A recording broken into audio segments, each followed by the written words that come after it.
Selamat datang Bapak Ibu, selamat datang kembali di program Langkah Pulih bersama Dr. Setio. Pada kesempatan ini, saya ingin melanjutkan materi-materi sebelumnya, yaitu mengenai nutrisi dasar. Saya ingatkan Bapak Ibu, nutrisi dasar yang harus kita ikuti adalah berdasarkan pedoman gizi seimbang. Yang pertama tentunya adalah sebelum kita mengkonsumsi, maka cuci tangan. Cuci tanganlah dengan sabun dan air yang mengalir.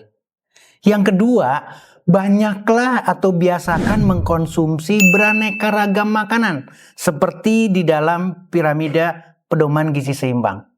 Tapi yang terpenting adalah perbanyak makan buah dan sayur.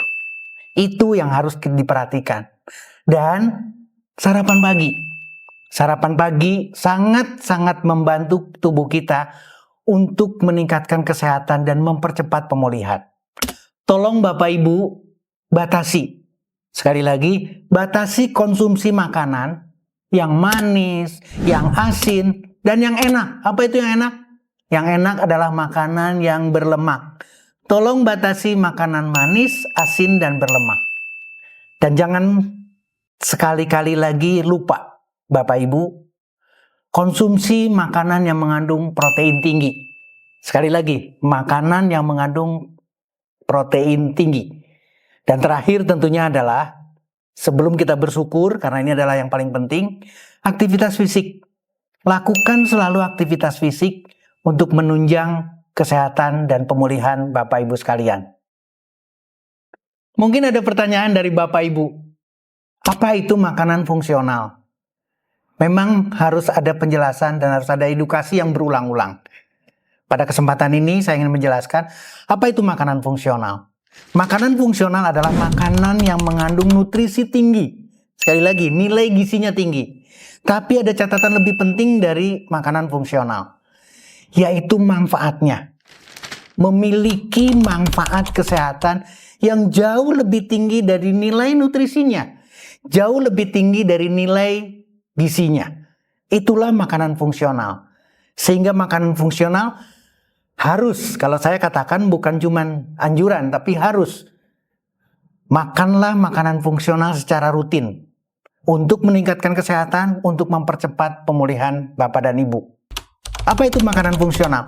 Makanan fungsional bisa dibedakan menjadi 3 berdasarkan cara pengelolaannya. Yang pertama adalah makanan fungsional yang alami. Bapak Ibu tidak perlu mengolah banyak-banyak karena sudah alami, sudah siap untuk dimakan. Dan yang kedua adalah makanan fungsional yang sifatnya tradisional. Dan yang terakhir adalah makanan fungsional yang modern, yang lebih dikenal dengan makanan fungsional suplemen. Sebagai tambahan Bapak Ibu, berbicara mengenai makanan fungsional memiliki 3 fungsi. Dan ini adalah sangat perlu sekali buat kita, yaitu gizinya, artinya adalah makanan dasarnya, kemudian nutrisinya.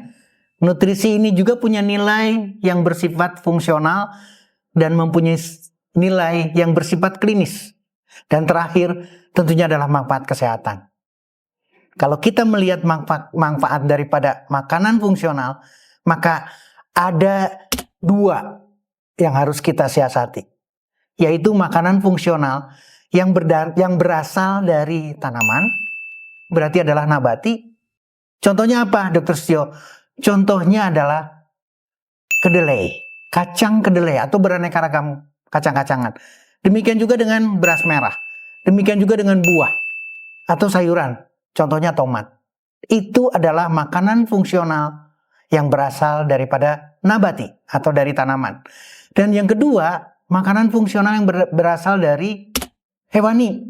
Bisa mengambil dari telur, daging, ikan. 2 perbedaan ini harus menjadi satu ketika kita memanfaatkan makanan berdasarkan pedoman gizi seimbang. Bapak Ibu, saya sudah menyebutkan kacang kedelai. Saya sudah menyebutkan salah satu jenis kacang.